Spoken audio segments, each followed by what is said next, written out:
چراغی خنده هامون خیلی وقت سود تو دور است منو تو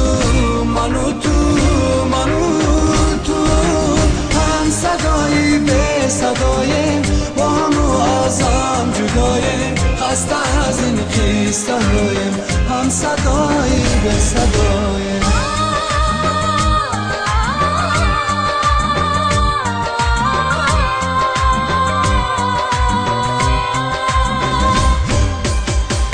نشستیم خیلی شبها قصه گفتیم از قدیمان یک عمر وعده افتاده از این شب فردا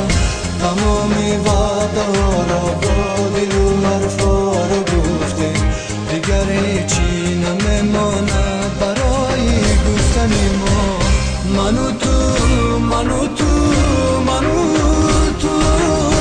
هم صدایی به صدایم با همو ازم جدایم خسته از این خیسته هایم هم صدایی به صدایم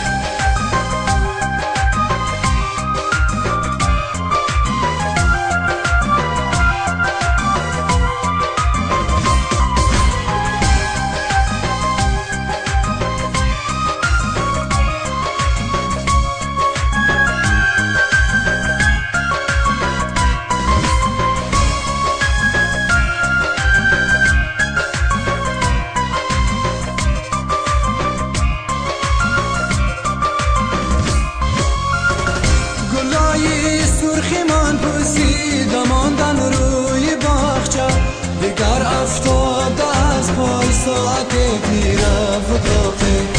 گلای خالی رنگ زردی پاییزی گرفتن چونان خسته شدن از حرف هر روزی تو با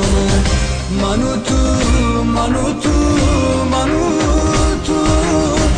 هم صدایی به صدایم با همو ازم جدایم خسته از این خیسه هایم هم صدایی به صدایم